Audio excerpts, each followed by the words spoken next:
Hello everyone, कैसे हैं आप लोग? सब ठीक है। चलिए, आज के इस संजीवनी सीरीज़ के लेक्चर में हम न्यूक्लियर फिजिक्स पे चर्चा करेंगे। क्या नाम है बुक का? Nuclear physics. और ये जो न्यूक्लियर फिजिक्स है, इससे आपके आरपीएससी के क्वेश्चन पेपर में वही 6 क्वेश्चन देखने को मिलेंगे। और ये जो 6 क्वेश्चन हैं, आप हमसे पूछोगे कि ये क्वेश्चंस किस तरीके से पूरी न्यूक्लियर फिजिक्स को कवर करते हैं या कहाँ से आते हैं। ये जो 6 क्वेश्चन हैं, इनमें से 3 या 4 क्वेश्चन आपको डिटेक्टर्स और एसिलेटर्स से देखने को मिलेंगे। डिटेक्टर्स का मतलब क्या होता है? संसूचक। और एसिलेटर्स का मतलब क्या होता है? त्वरित। जो भी हम पढ़ते हैं, साइक्लोट्रॉन, इलेक्ट्रॉन, सिंक्रोट्रॉन, जो भी हम पढ़ेंगे उन सब से। और बाकी के 2 या 3 जो क्वेश्चन बचेंगे वो पूछे जाएंगे। उसके अलावा जो भी हम कुछ पढ़ेंगे छोटा मोटा, छोटे मोटे से मतलब क्या है? क्वाड्रुपल मूवमेंट है, मैग्नेटिक मूवमेंट है, एंगुलर मोमेंटम है, और सेमी एम्पिरिकल मास फॉर्मूला, स्टेबिलिटी कर्व है, मैजिक नंबर्स हैं। ये छोटे मोटे जो भी टॉपिक हैं, इन सब से पूछे जाएंगे। ठीक है, तो आपको समझ में आ गया होगा। पहले हम कुछ छोटे छोटे टॉपिक कवर करेंगे, जिससे स्टार्टिंग के 3 क्वेश्चन को बना सके। फिर बाद में डिटेक्टर और एसिलेटर स्टार्ट करेंगे। ध्यान रखना, न्यूक्लियर फिजिक्स का एक भी टॉपिक ऐसा नहीं है जो कठिन हो। बहुत इजी टॉपिक हैं सारे, चाहे डिटेक्टर्स हों, चाहे वो एसिलेटर्स हों। ठीक है, चलिए साहब, क्वाड्रुपल मूवमेंट।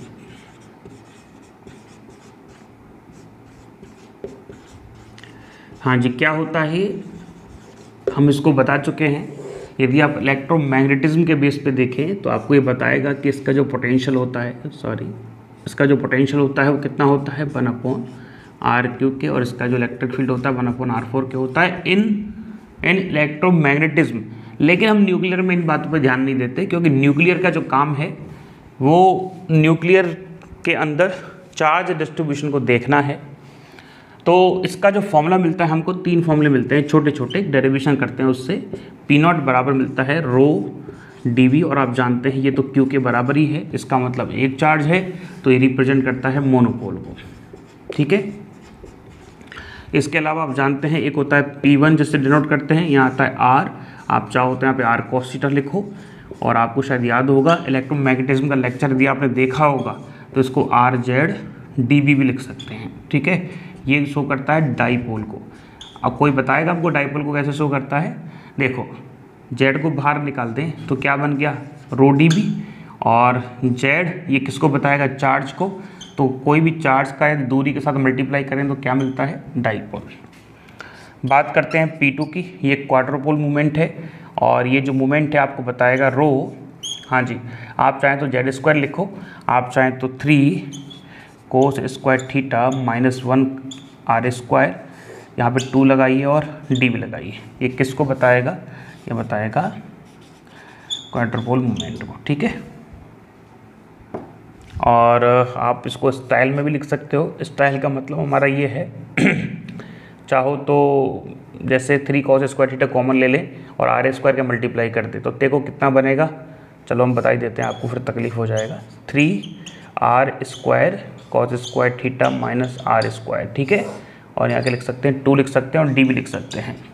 इसी की तरह यदि हम 3r² cos² थीटा -r² बाहर ले आएँ तो क्या बचेगा अंतर? ρdV जो Q को बताएगा।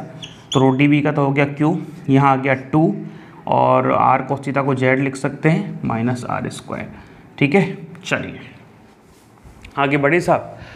यदि ये r जो है हमारे कार्टेशियन कोऑर्डिनेट का है, तो r² बराबर क्या हो जाएगा? x² y² और z²। तो इससे कई सारे न्यूमेरिकल्स बनते हैं, आप चाहें तो उनको कर सकते हैं। ठीक है, चलिए, हाँ कर लेना चाहें तो। क्या हमने आपको जो करवा रखे वो कर लेना, या कोई यहाँ का स्टूडेंट ना हो तो वो जो बुक्स में कई सारे टॉपिक, कई सारे न्यूमेरिकल मेंशन है, वो कर जरूर लेना। ये इंपॉर्टेंट टॉपिक है। ठीक है, हाँ जी, एक इसमें और टॉपिक जुड़ा होता है, हालांकि उसके हम डिटेल में नहीं जाना चाहते। बस आपसे इतना कहेंगे कि जब हम एक्सपेरिमेंटली देखते हैं तो वो जो क्वाड्रुपल मूवमेंट है वो हमको कुछ इस तरीके से मिलता है। 2J-1 2J+1 Q0।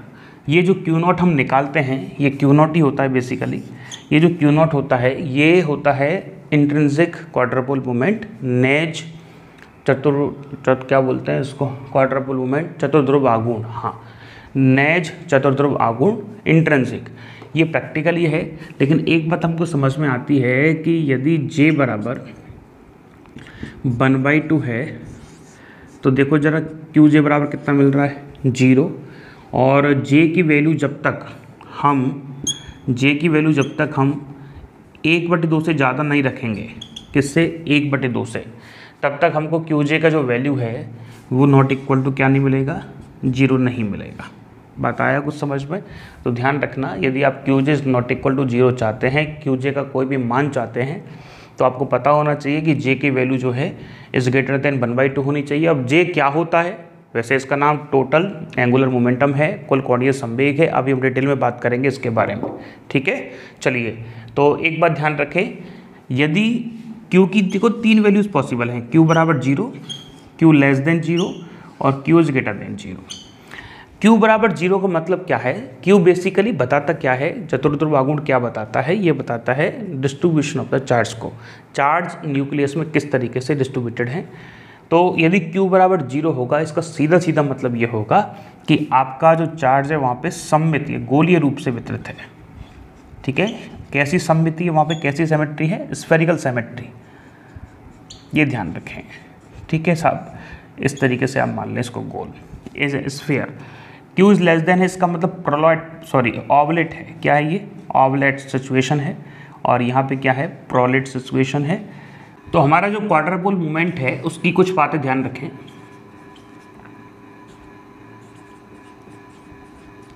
क्वाड्रपोल मूवमेंट की कुछ बातें आपको पता होनी चाहिए। पहली इंपॉर्टेंट बात यह है कि आपको पता है कि Z को जब हम बढ़ाएंगे, मतलब हम प्रोटॉन की संख्या को बढ़ाएंगे या न्यूट्रॉन की संख्या को बढ़ाएंगे, तो हमारा ध्यान रखना Q का मान भी इंक्रीज होता है। इसके अलावा जो दूसरा इंपॉर्टेंट पॉइंट है, जितने भी हमारे मैजिक नंबर होंगे, क्या होंगे, मैजिक नंबर, उन मैजिक नंबर होने पर हमारा Q का मान कितना हो जाएगा, 0 हो जाएगा, ये ध्यान रखना। मैजिक नंबर से यदि आते हैं तो Q का मान क्या हो जाएगा, 0 हो जाएगा। आपको पता है 2, 8, 20, तो 28, 50, आपको ये मैजिकल नंबर पता होना चाहिए।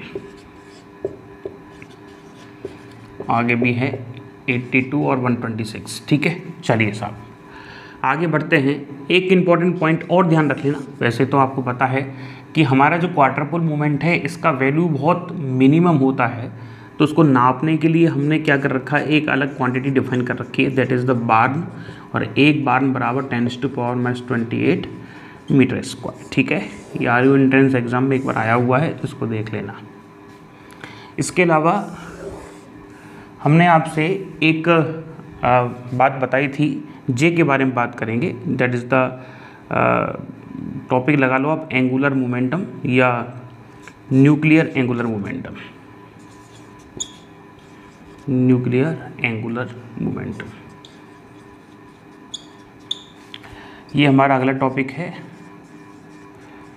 क्या होता है, देखो जी, न्यूक्लियर एंगुलर मोमेंटम को समझने से पहले पता होना चाहिए, जिस तरीके से हमारा परमाणु जो होता है, उस परमाणु के अंदर इलेक्ट्रॉन चक्कर लगाते हैं, और जब इलेक्ट्रॉन चक्कर लगाते हैं तो इलेक्ट्रॉन दो तरह की मोशन करते हैं। एक करते हैं ऑर्बिटल, जिसको हम कहते हैं कक्षीय गति, मतलब नाभिक के चारों ओर रिवॉल्व करते हैं, और एक अपनी ही एक्सिस पर रोटेशन मोशन करते हैं, रोटेट होते हैं, जिसको कहते हैं अपन स्पिन या प्रचक्रण मोशन। क्या कहते हैं, स्पिन या चक्रण मोशन। तो ऑर्बिटल मोशन जो होती है उससे रिलेटेड जो कोणीय संवेग है उसको हम एल वेक्टर से शो करते हैं, और स्पिन मतलब प्रचक्रण से संबंधित जो कोणीय संवेग है उसको हम एस वेक्टर से शो करते हैं। तो ये माना गया कि जिस तरीके से इलेक्ट्रॉन दो तरह की गति करता है, ऑर्बिटल और स्पिन, उसी तरीके से नाभिक भी दो तरह की गति करेगा, एक ऑर्बिटल और एक स्पिन, और दोनों को मिला के जो हमको मिलेगा that is total angular momentum, that is the total angular momentum, जिसको हम जे से रिप्रेजेंट करते हैं, वो होगा L vector plus S vector. What is the L vector, that is the, हाँ जी, that is the angular momentum. क्या लिखेंगे, ऑर्बिटल एंगुलर मोमेंटम। कौन सा, ये ऑर्बिटल एंगुलर मोमेंटम, और इसका वैल्यू होता है एल प्लस 1 एच क्रॉस के नाम से। आपको पता है एल क्या है, ऑर्बिटल क्वांटम नंबर। क्या है ये, ऑर्बिटल क्वांटम नंबर। चलिए साहब, इसी प्रकार से एस वेक्टर का वैल्यू होता है रूट एस +1 और यहाँ पे एच क्रॉस। ये क्या होता है? ये है स्पिन क्वांटम नंबर। क्या है ये? Spin quantum number. और जे बराबर क्या होता है? L+S। तो ये हमारा टोटल एंगुलर मोमेंटम को बताएगा। लेकिन यहाँ हमारा काम नहीं होता, अब इम्पॉर्टेंट काम चालू होता है। क्या होता है? इम्पॉर्टेंट काम ये है कि जे की वैल्यू अलग अलग सिचुएशन में अलग अलग होती है। जैसे आपका जो टोटल मास है या एटॉमिक मास है, आपको पता है ना, किसी भी एटम को इस तरीके से शो करते हैं। ये क्या है? प्रोटॉन प्लस न्यूट्रॉन का एडिशन, जोड़ है, जिसको हम क्या कहते हैं? द्रव्यमान संख्या कहते हैं, मास नंबर कहते हैं। तो ये जो ए है, प्रोटॉन प्लस न्यूट्रॉन का एडिशन है। यदि ये हमको कैसा मिलता है? यदि हमको मिलता है ये इवन, मतलब सम संख्या में, तो ए बराबर इवन होने के दो कारण हैं। पहला हो सकता है कि आपका जो प्रोटॉन है वो सम हो और आपका जो एन है वो भी सम हो। सम का मतलब क्या है? इवन हो। तो इवन मिलके इवन बनाएंगे। और ऐसी सिचुएशन जब होगी तो जे बराबर क्या होगा? 0। और ये हमको स्थायित्व को शो करेगा, स्टेबिलिटी को। ये जो हमारा न्यूक्लियस होगा वो स्थायी होगा, स्टेबल होगा। लेकिन इवन तो एक स्थिति में और बन सकता है, पी कैसा हो? ये भी ओड हो। एन कैसा हो? ये भी विषम हो, मतलब ओड हो। और ओड मिलता है तब इवन बनता है। इसका मतलब यहाँ जो जे होगा वो एन एच क्रॉस की स्थिति में होगा। और एन क्या है? कंप्लीट नंबर है, 1 2 3 4। और ये जो है ये कम स्थायित्व को शो करेगा। हम लिख देते हैं कम स्थायित्व लिख देते हैं, ठीक है। ये मिनिमम स्थायित्व को शो करेगा। एक कंडीशन और हो सकती है कि ए बराबर क्या हो? ओड हो। और इसका ऑलमोस्ट एक ही सिचुएशन बनता है कि प्रोटॉन 2 बना लो, और तो क्या होगा? या तो ये इवन हो, ये ओड हो, या ये ओड हो, या ये इवन हो। तो ऐसी सिचुएशन में क्या होगा कि हमारा जो जे है वो, हाँ जी, हाफ इंटीजर में होगा। जैसे h×2, जैसे 3h×2। तो इस तरीके से हम लिखना चाहें तो ऐसा लिख सकते हैं, ये जो j है वो होना चाहिए 2n-1 h×2। कितना होना चाहिए? यहाँ लिख देते हैं 2n-1 h×2 होना चाहिए। और n बराबर वही, चाहो तो 0 1 2 3 से ले सकते हो, ठीक है। तो ये हमारे किसको बताएगा? न्यूक्लियर एंगुलर मोमेंटम को। और ये जो a है इसकी इवन और ओड होने के बेस पे हमारा जे डिसाइड होता है। तो ये सबसे इम्पॉर्टेंट पार्ट है, इसको आप ध्यान रखें। ये तो हमको इसलिए बताना पड़ता है कि आप फिर जे को समझ नहीं पाएंगे कि जे है क्या चीज़। आ रहा है कुछ समझ में? वैसे डिटेलिंग में हम जाना नहीं चाहते, बट जाना चाहते हो आप समझ सकते हो। जे बराबर 0 सीधा सीधा ये बताता है प्रोटॉन सम है, न्यूट्रॉन सम है। तो ये प्रोटॉन सम होने के कारण इसका जो टोटल स्पिन मोमेंट है वो कैंसिल आउट हो जाता है एक दूसरे के कारण। सम संख्या में है ना, एक का स्पिन अप एक का डाउन, तो इस तरीके से कैंसिल आउट कर देते हैं।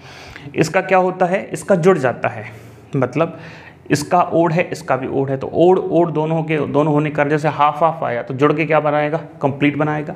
लेकिन यहाँ एक इवन है, एक ओड है, तो इसका टोटल कैंसिल आउट होगा।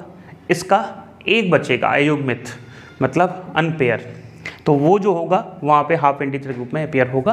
तो वो डिटेल में आप ना जाएं, आप तो केवल इतनी सी बात ध्यान रखें। ये काफ़ी इंपॉर्टेंट भी है और इसको आपको ध्यान रखना चाहिए। तो चलिए हम अगला टॉपिक लेते हैं, पैरिटी। हमारा जो टॉपिक है वो बहुत इजी टॉपिक है, दैट इज़ पैरिटी। और पैरिटी को हिंदी में कहते हैं समता। ये सभी स्टूडेंट्स को आता होगा। इसको हमेशा हम एक लाइन से समझाते हैं, आप सबको पता भी होगा, reflection of coordinate with respect to origin. इसका मतलब क्या होता है कि किसी भी ऑरिजिन के रेस्पेक्ट पे आप किसी भी कोऑर्डिनेट का रिफ्लेक्शन देखें। रिफ्लेक्शन का मतलब समझ में आ रहा है आपको? उसकी डायरेक्शन चेंज हो जाए। जैसे आपको पता है कि हर एक पार्टिकल की मोशन को एक्सप्लेन करने के लिए हमें कोई ना कोई वेव फंक्शन का रिक्वायरमेंट होता है। और वेव फंक्शन पर यदि आप पैरिटी अप्लाई करें, मतलब वेव फंक्शन के पोजीशन में देखें चेंज कैसे होता है पैरिटी अप्लाई करने पर, तो आप किसी भी वेव फंक्शन पर जब पैरिटी अप्लाई करोगे तो उस वेव फंक्शन में चेंज आता है। या तो वो पैरिटी लगाने पर उसका कोऑर्डिनेट चेंज हो जाएगा या उसका कोऑर्डिनेट चेंज नहीं होगा। बात को समझना, पैरिटी लगाने का मतलब क्या होता है कि x को आप -x से रिप्लेस कर दो, y को आप -y से रिप्लेस कर दो, z को आप -z से रिप्लेस कर दो। ऐसा करने पर यदि चेंज होता है, अब क्या चेंज होता है उसके बेस पे दो तरह की पैरिटी है। मतलब हमने कोई भी फंक्शन था x, y और z, इस पर हमने पैरिटी अप्लाई कर दी। पैरिटी अप्लाई करने का मतलब क्या होता है कि इसमें हमने क्या किया, -x, -y और -z लिख दिया। ये लिखने के बाद यदि हमारा वेव फंक्शन वही आ जाता है सॉल्व करने के बाद, हम इसको यहाँ लिख देते हैं इससे, पैरिटी अप्लाई करने के बाद -x, -y, -z रखा और आपका वेव फंक्शन में कोई चेंज नहीं आया, तो आप कहोगे ये इवन पैरिटी है। कैसी है?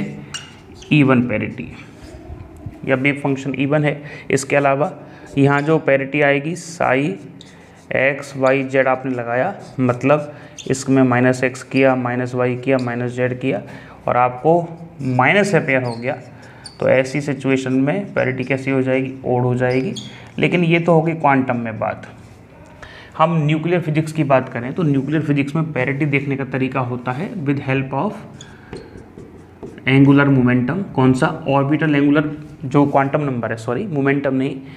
न्यूक्लियर फिजिक्स में जो हम पैरिटी देखते हैं वो देखते हैं एल से। एल क्या है? Angular, sorry orbital angular quantum number या ऑर्बिटल क्वांटम नंबर जिसको कहते हैं, ऑर्बिटल क्वांटम नंबर। तो हम अपना जो एल की हेल्प से पैरिटी को देखते हैं। अब एल किसके लिए क्या होती है? तो जैसे हमारे पास एस, पी, डी, एफ हैं, तो इसके लिए एल का मान कितना होता है? 0, 1, 2, 3। तो हम पैरिटी यदि चेक करें तो -1 की पावर 0, -1 की पावर 1, -1 की पावर 2, -1 की पावर 3, तो ये आ जाएगा। किसी की पावर 0 हो बनाता है, ये -1 होगा, ये 1 होगा, ये -1 होगा।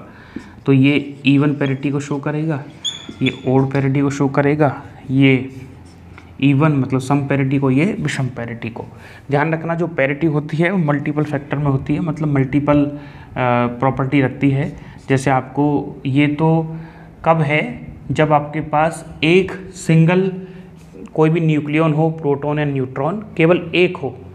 बात को समझना, किसी भी न्यूक्लियस में यदि अयुग्मित किसी भी कक्षा में एक दे रखा है तो उस स्थिति में जो पैरिटी है वो आप इस तरीके से निकालेंगे। लेकिन हमारे पास सिचुएशन यदि ऐसी हो जैसे 7 and 14, तो इस सिचुएशन में क्या है? P बराबर कितना है? 7 और N बराबर क्या है? 7। तो दोनों आ गए ओड नंबर। अब इसमें भी एक हमारे पास अनपेयर प्रोटॉन है, इसमें भी हमारे पास एक अनपेयर न्यूट्रॉन है। तो इस स्थिति में जो पैरिटी होगी वो दोनों के मल्टीपल से, ये होगी L1 इसके लिए और ये होगी L2 इसके लिए, और दोनों का क्या करना पड़ेगा? मल्टीप्लाई। हमने शेल मॉडल में पढ़ा रखा है, शेल मॉडल में पैरिटी इसी बेस पे निकाली जाती है। आया कुछ समझ में? चलिए, तो कुल मिला के मल्टीपल से अपन करते हैं जितने भी होते हैं, और मल्टीपल भी नहीं करना चाहते तो मल्टीपल को हम इस तरीके से, जब बेस सेम होते हैं तो पावर क्या होती है? जुड़ जाती हैं। तो इस तरीके से भी आप शो कर सकते हो। एक छोटा सा टॉपिक होता है, उसका नाम होता है magnetic moment, nuclear magnetic moment. ये क्या होता है इसके बारे में हम थोड़ी सी चर्चा कर लेते हैं। देखो, न्यूक्लियर मैग्नेटिक मूवमेंट क्या होता है? न्यूक्लियर मैग्नेटिक मूवमेंट, इसको समझने की कोशिश करते हैं। देखो, बात ऐसा है, हमने आपको पहले भी बताया था जब हमने आपको कुल कोणीय संवेग या न्यूक्लियर एंगुलर मोमेंटम बताया था, तो कोई भी इलेक्ट्रॉन जब नाभिक के चारों ओर चक्कर लगाता है तो इलेक्ट्रॉन की दो तरह की मोशन होती है, एक ऑर्बिटल और एक स्पिन। तो ऐसी सिचुएशन में जिस तरीके से स्पिन मोशन से रिलेटेड एक एंगुलर मोमेंटम होता है, ऑर्बिटल मोशन से रिलेटेड एक एंगुलर मोमेंटम होता है, उस एंगुलर मोमेंटम के कारण या उसकी मोशन के कारण मैग्नेटिक मोमेंट भी जनरेट होता है, जिसको हम m बराबर पढ़ के आए हैं 12th क्लास में, m बराबर NIA से। और वहीं से जब हम कैलकुलेट करते हैं तो ऑर्बिटल मोशन से रिलेटेड एक न्यूक्लियर मैग्नेटिक मोमेंट होता है म्यू एल, जिसको हम एल वेक्टर, इसको इस तरीके से भी लिख देते हैं, एल वेक्टर अपॉन 2m, और यहाँ पे आता है GL और यदि अब बात करें स्पिन मोशन की, तो स्पिन मोशन से रिलेटेड भी एक मूवमेंट होता है, कौन सा, magnetic movement, that is GS vector upon 2m। आप सोच रहे होंगे what is the value of GL, ये 1 होती, what is the value of GS, that is the -2। आप कहेंगे सर वैल्यू नहीं चाहिए, what is the mean of G है क्या? G है जायरोमैग्नेटिक रेशो। क्या है ये? जायरोमैग्नेटिक रेशो। इसका एक फॉर्मूला होता है, तब ये कैलकुलेट होता है, और इसको ध्यान रखें आप। एंगुलर मोमेंटम के लिए इसकी वैल्यू 1 होती है और स्पिन मोशन के लिए इसकी वैल्यू -2 होती है। आप यदि क्वांटम के अकॉर्डिंग देखोगे तो क्वांटम फिजिक्स से इसको एक्सप्लेन किया जाता है, और क्वांटम फिजिक्स में जो हमारा L वेक्टर है वो स्मॉल h क्रॉस के बराबर होता है, और स्मॉल l h क्रॉस के बराबर होता है। और यदि यहाँ पे वैल्यूज आप रखोगे तो आपको कुछ देखने को मिलेगा। क्या देखने को मिलेगा? आपको पता चलेगा कि सर हमारा जो μL है वो आ रहा है GLE, और यहाँ से L H क्रॉस हम यहाँ लिख सकते हैं, यहाँ 2m आ जाएगा। और कभी कभार इसको इस स्टाइल में हम ऐसे भी लिख सकते हैं, μL बराबर GLE H cross upon 2m into L। ये जो चीज़ है ये बड़ी फेमस है, और आपको याद नहीं है तो हम बता दें, ये होता है बोर मैग्नेटोन L। और हमने इसी को समझाने के लिए ये बताया था कि μV जो होती है इसकी वैल्यू कितनी होती है, 9.27 10⁻⁻24 कितनी होती है, जूल बटे टेस्ला होती है। इसके अलावा μS जो है वो GS, μV और यहाँ आ जाएगा S, ठीक है। और क्यों? क्योंकि S वेक्टर जो है वो भी S H क्रॉस होता है, और यहाँ पे S क्या होता है, स्पिन क्वांटम नंबर, ठीक है। कुछ टॉपिक और डिस्कस करते हैं, जैसे एक होता है पैकिंग फ्रैक्शन।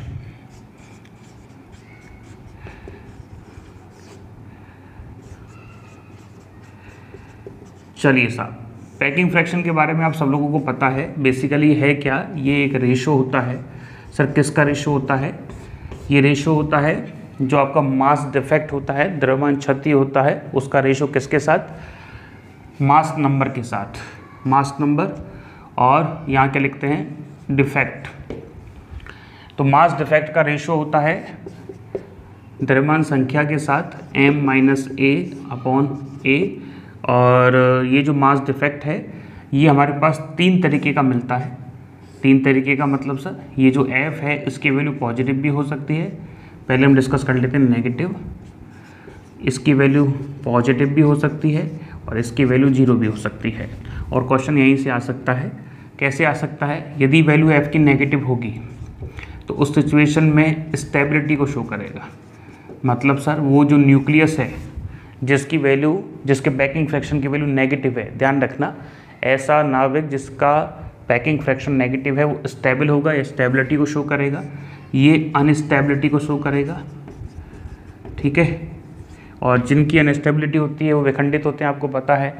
और संलयन भी हो सकते हैं, मतलब फिजन भी हो सकता है, फ्यूजन भी हो सकता है। और यदि आप मुझे डाटा पूछना चाहो तो अप्रॉक्सीमेट जो डाटा होता है वो इतना होता है कि यदि आपके ए की वैल्यू इस रेंज में है तो एफ की वैल्यू नेगेटिव शो होती है, लेकिन यदि ए की वैल्यू 12 से छोटी है या ए की वैल्यू 175 से बड़ी है तो उस केस में एफ पॉजिटिव शो होता है। लेकिन हमारा जो कार्बन होता है ये ऐसा है जिसके लिए एफ बराबर 0 होता है, ठीक है, ये ध्यान रखना आप। चलो साहब, कार्बन एक तरह से रेफरेंस का काम करता है जहाँ से अपन पॉजिटिव और नेगेटिव देखते हैं। बात करते हैं किसकी, एक अगला टॉपिक ले लेते हैं छोटा सा, न्यूक्लियर पोटेंशियल। क्या होता है एक न्यूक्लियर पोटेंशियल? इसको युकावा पोटेंशियल भी कहते हैं। क्यों कहते हैं?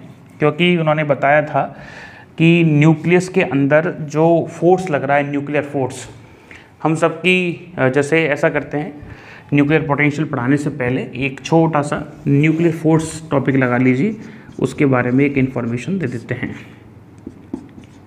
क्योंकि फोर्स नहीं पता होगा तो आप पोटेंशियल पढ़ कैसे पाएंगे, ठीक है, क्योंकि एक दूसरे से लिंक करता है कि नहीं करता। हाँ जी, आपको पता है कि न्यूक्लियर जो फोर्स है उसकी प्रॉपर्टी से क्वेश्चन आता है, और उसकी कुछ खास प्रॉपर्टी ये है कि ये एक तो अट्रैक्टिव नेचर का होता है, आकर्षित प्रकृति का होता है, ये आपको पता होना चाहिए।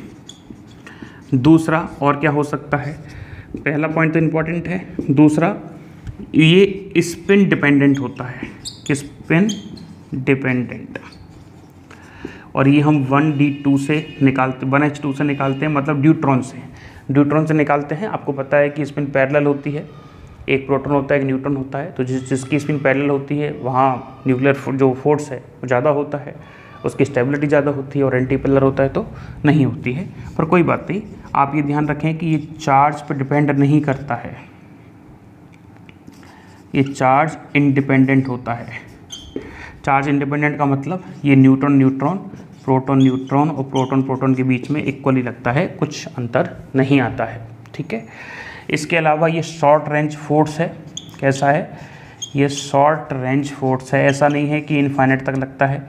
शॉर्ट रेंज का मतलब ये फर्मी में ही लगता है, फर्मी रेंज का मतलब 10⁻⁻15 मीटर तक ही लगेगा, जहाँ तक नाभिक की त्रिज्या है वहीं तक लगेगा, परमाणु की त्रिज्या तक भी नहीं लगता। एटॉमिक की रेडियस कितनी होती है, 10⁻⁻10, लेकिन ये कहाँ तक लगता है, केवल 10⁻⁻15 मीटर तक, इससे ज़्यादा ये नहीं लगता है। और भी होता है, एक सैचुरेशन की प्रॉपर्टी होती है। सैचुरेशन की प्रॉपर्टी का मतलब ये है कि न्यूक्लियर जो फोर्स है वो केवल आसपास वाले जितने भी उसके पास न्यूक्लियॉन्स हैं उनके कारण लगेगा, सबके कारण नहीं लगेगा। कहने का मतलब ये है कि जैसे नाभिक है उसमें कई सारे न्यूक्लियॉन्स, मतलब प्रोटॉन और न्यूट्रॉन अरेंजमेंट है, पूरा न्यूक्लियॉन उसमें भरे हुए हैं, तो कोई भी एक न्यूक्लियॉन पर, प्रोटॉन पर या न्यूट्रॉन पर लगने वाला न्यूक्लियर फोर्स उसको टच करने वाले न्यूक्लियॉन्स के कारण ही लगेगा, ना कि सबके कारण। ये होता है सैचुरेशन प्रॉपर्टी, जिसको अपन संतृप्तता का गुण कहते हैं, सैचुरेशन प्रॉपर्टी। ये आपको कुछ बातें पता होनी चाहिए। अब यहाँ तो हमने कह दिया कि अट्रैक्टिव नेचर का है, लेकिन युकावा जो सर थे हमारे, युकावा जी क्या कहते हैं, वो कहते हैं कि ये जो न्यूक्लियर फोर्स है, ये यदि इसकी रेंज जो है वो हाफ फर्मी से, क्या कहते हैं, यदि इसकी रेंज न्यूक्लियर फोर्स की रेंज, यदि आप न्यूक्लियर फोर्स को हाफ फर्मी से कम पर देख रहे हो तो क्या होगा, ये प्रतिकर्षण नेचर का होगा, और हाफ फर्मी से ज़्यादा पे देखोगे तो आकर्षित प्रकृति का होगा। नहीं आया समझ में, कोई बात नहीं, आ जाओ समझा देते हैं। ये है हमारे पास स्थितिज ऊर्जा U, जो कि लिंक करती है किससे, फोर्स से, और इसका ग्राफ हमको कुछ इस तरीके से मिलता है। ये क्या बताता है, ये दूरी के साथ बदलने वाला ग्राफ है। ध्यान रखना, यदि U नेगेटिव होता है तो वो आकर्षण प्रकृति को शो करता है, अट्रैक्टिव नेचर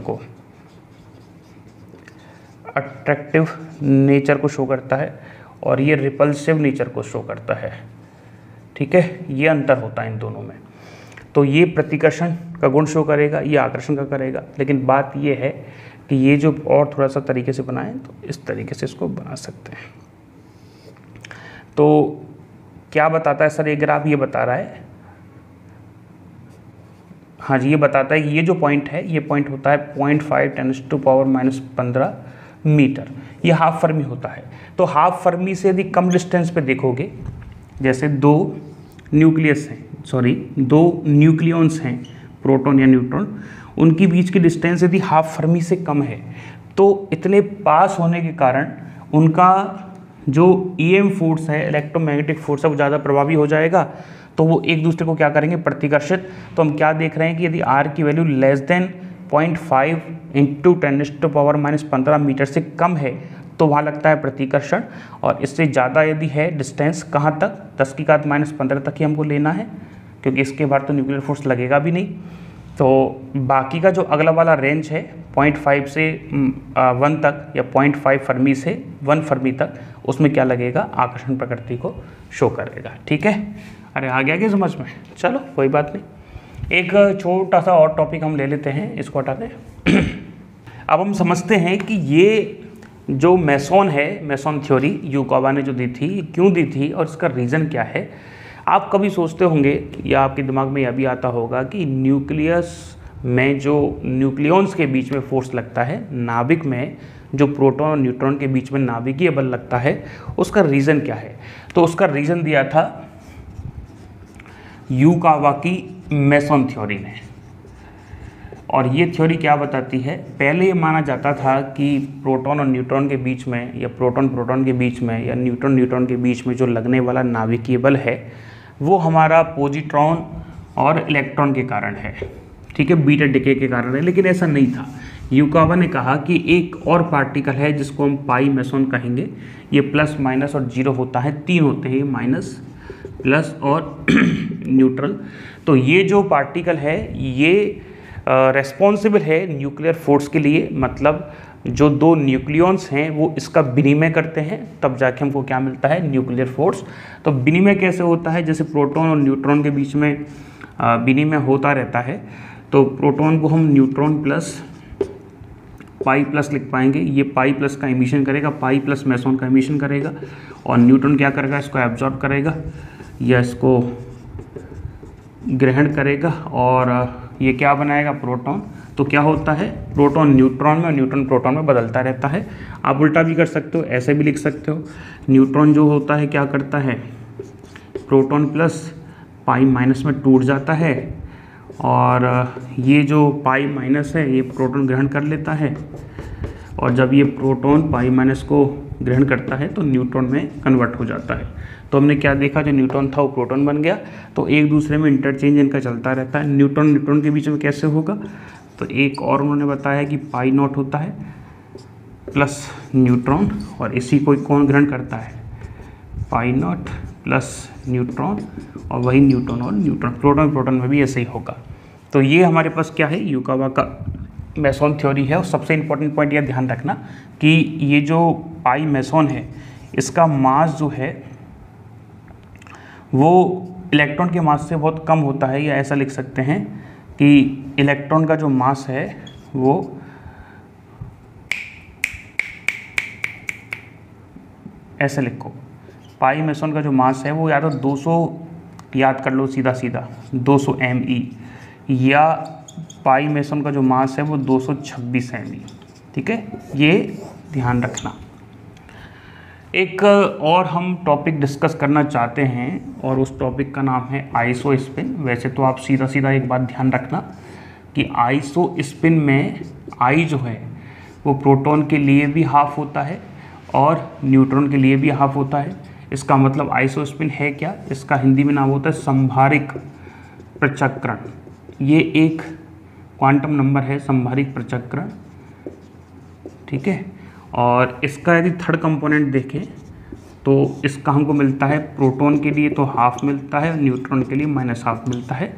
समझना चाहते हैं तो बता सकते हैं कि जैसे हाइजेनबर्ग ने क्या देखा कि प्रोटॉन और न्यूट्रॉन में बहुत ऐसी प्रॉपर्टीज़ हैं जो सेम है, जैसे उनका मास लगभग सेम है, उनकी जो न्यूक्लियर रिएक्शंस हैं, नाभिक अभिक्रियाएं वो भी सेम है, और भी उन्होंने कई सारी ऐसी एक्टिविटीज़ देखी जैसे उनका एंगुलर मोमेंटम भी सेम है। तो उनको ये लगा, उन्होंने ये सोचा कि हो सकता है न्यूट्रॉन और प्रोटॉन जो हैं वो एक ही पार्टिकल हो, और एक ही पार्टिकल की दो सिचुएशन हमको दिखाई देती हो, एक प्रोटॉन एक न्यूट्रॉन। मतलब उन्होंने ये सोचा कि पार्टिकल अलग अलग नहीं है, पार्टिकल तो एक ही है लेकिन इसकी दो स्टेट हैं। तो इन दोनों स्टेट से रिलेटेड एक क्वांटम नंबर है जो बिल्कुल स्पिन की तरह है, और उसका नाम होता है संभारिक प्रचक्रण, आइसो स्पिन। तो उन्होंने इसको एक्सप्लेन किया, इसकी वैल्यू p बराबर हाफ, और n के लिए हाफ होती है, और I3 इसका थर्ड कंपोनेंट है किसी डायरेक्शन में, उस डायरेक्शन में जो कंपोनेंट आता है वो +हाफ और -हाफ आता है, ठीक है। चलिए अब हम चालू करते हैं next topic, that is the द्रव्यबूंद मॉडल, लिक्विड ड्रॉप मॉडल, और एक चालू करेंगे सेमी एम्पिरिकल मास फॉर्मूला। चलिए अब हमारा जो इम्पोर्टेंट टॉपिक है जहाँ से क्वेश्चन आएगा वो है सेमी एम्पिरिकल मास फॉर्मूला।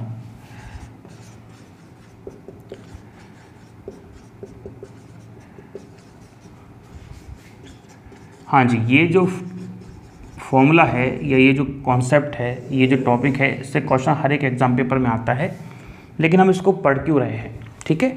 ये थोड़ी सी जानकारी होगी तो इसके बारे में थोड़ा आपको समझ में आएगा कि हाँ किस तरीके से रन करेगा। इससे पहले जो एक मॉडल आया था उसका नाम था लिक्विड ड्रॉप मॉडल, द्रव बूंद सिद्धांत। टॉपिक नहीं लिखवा रहे हैं, बस छोटा सा बता रहे हैं जिससे इसको समझा सकें। क्या आया था, लिक्विड ड्रॉप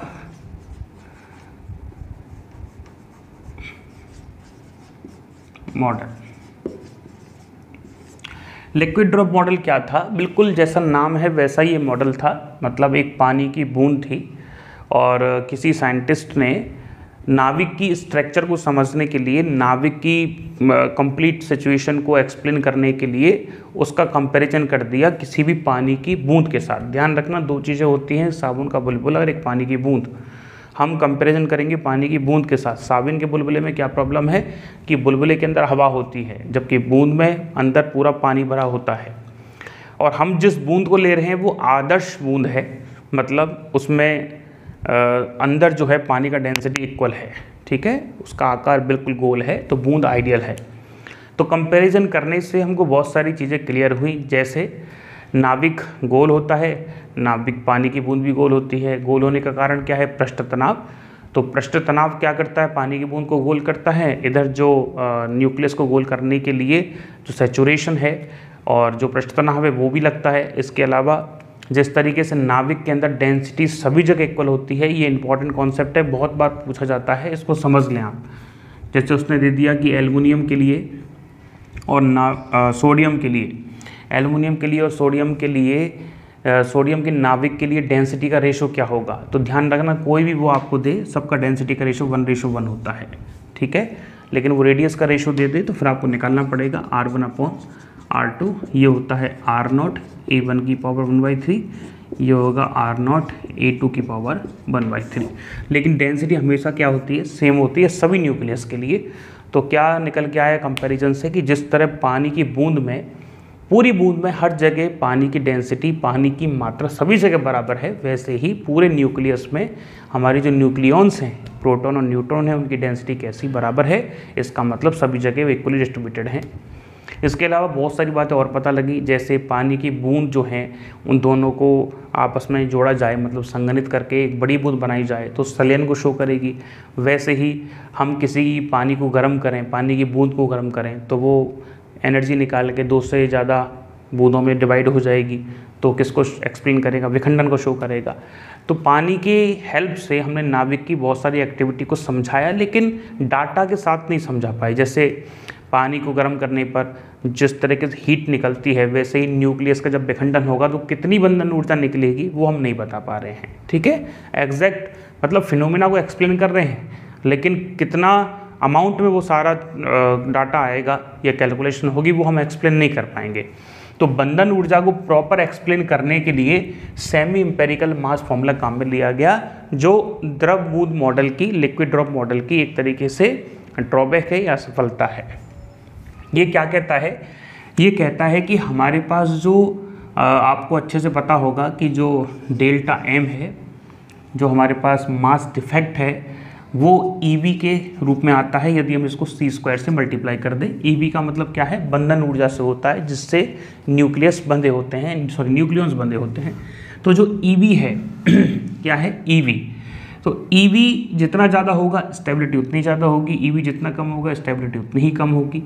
तो EV केवल एक फैक्टर पर डिपेंड नहीं करती, ये 5 फैक्टर पर डिपेंड करती है। मतलब एक जो टोटल बंधन ऊर्जा आएगी नाविक की, वो वॉल्यूम के कारण, वो सरफेस के कारण, वो न्यूक्लियॉन्स, प्रोटॉन और न्यूट्रॉन की एसिमेट्री के कारण, मतलब असममितता के कारण हो सकता है कि एक कूलाम, उनके बीच में रिपल्शन फोर्स, अट्रैक्शन फोर्स जो भी लगे कूलाम के कारण या कूलाम ऊर्जा के कारण।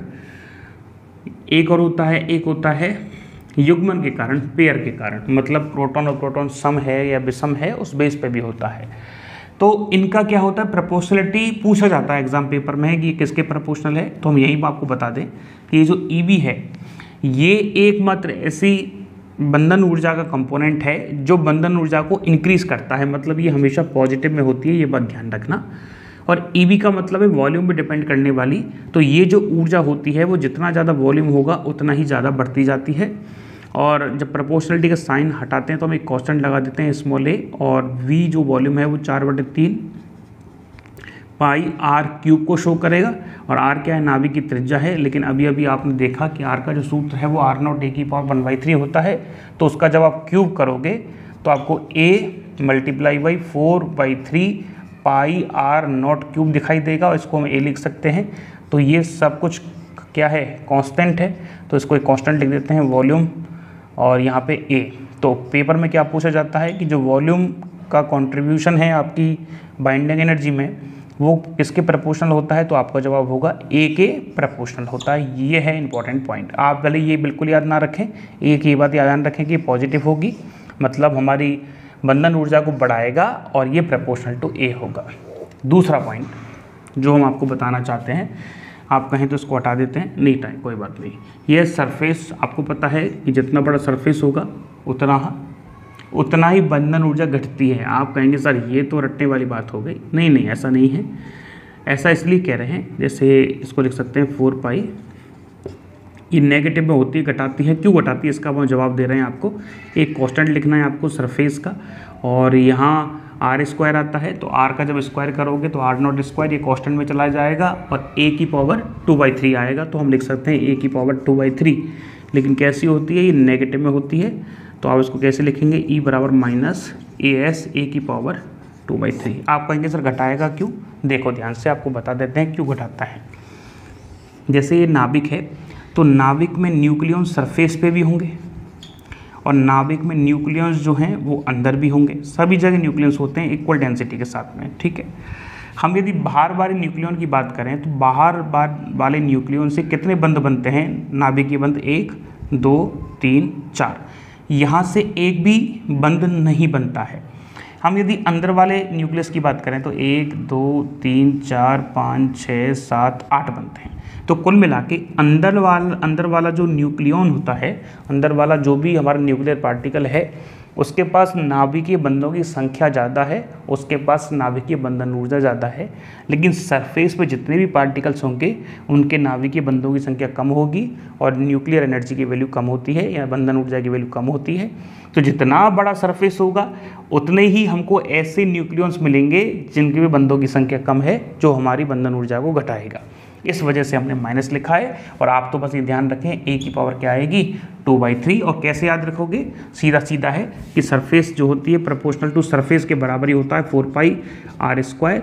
तो एक कांस्टेंट आ जाएगा 4 पाई आर का वैल्यू कितना होता है आर नॉट स्क्वायर, और ए की पावर 1/3 होता है, लेकिन स्क्वायर करना पड़ेगा तो 2/3। तो 2/3 के क्या प्रोपोर्शनल है, ये प्रोपोर्शनल है। चलो बात करते हैं एसिमेट्री की। देखो यदि n बराबर z है तो बहुत ही अच्छी बात है, आपका जो नाभिक है वो स्थायी होगा। लेकिन धीरे धीरे n की जब वैल्यू बढ़ती जाती है, जब a का मान बढ़ता है तो n का वैल्यू बढ़ता है, और n की वैल्यू बढ़ने के कारण इसकी स्टेबिलिटी घटती है। तो ये क्या करती है, बंधन ऊर्जा को घटाने का कोशिश करती है, नेगेटिव में होती है। और ये जो घटाने का कोशिश करती है तो ये जो एसिमेट्री की ऊर्जा है वो प्रोपोर्शनल आती है n - z का होल स्क्वायर के बराबर।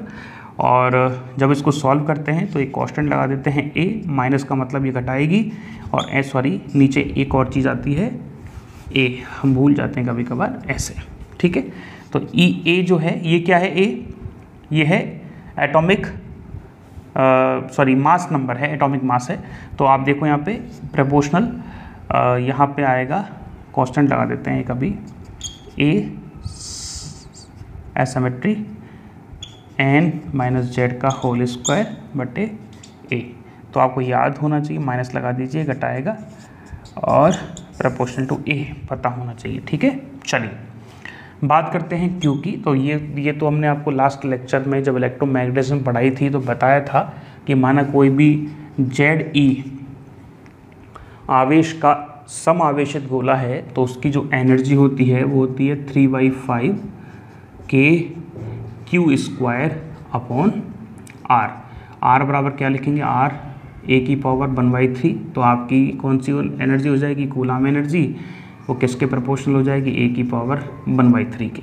तो बस ये आपको पता होना चाहिए। कांस्टेंट लगाना चाहो तो बाकी के कांस्टेंट मान लो। तो EQ बराबर आ जाएगा माइनस, इसको हटा देते हैं थोड़ा सा, EQ बराबर कितना आ जाएगा माइनस, ये कांस्टेंट चला गया कूलाम एनर्जी वाले में, और क्या बचेगा आपके पास, या तो -1/3 लिखो या a की पावर 1/3 लिखो।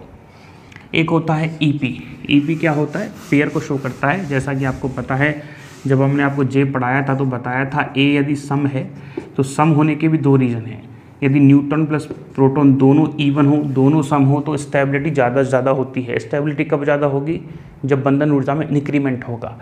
और यदि ये विषम है तो क्या होगा, हमारी जो स्टेबिलिटी है वो घटेगी, इसका मतलब बंधन ऊर्जा घटेगी। ठीक है, तो इन सब को ध्यान में रखते हुए हमारे पास एक पेयरिंग एनर्जी का फॉर्मूला आता है, दैट इज़ माइनस, ये माइनस प्लस का तो अभी पता नहीं, लेकिन कांस्टेंट लिख देते हैं AP। ये पेयरिंग एनर्जी का क्या है, कोई भी कांस्टेंट है, और ये होती है A की पावर 3/4 के प्रोपोर्शनल।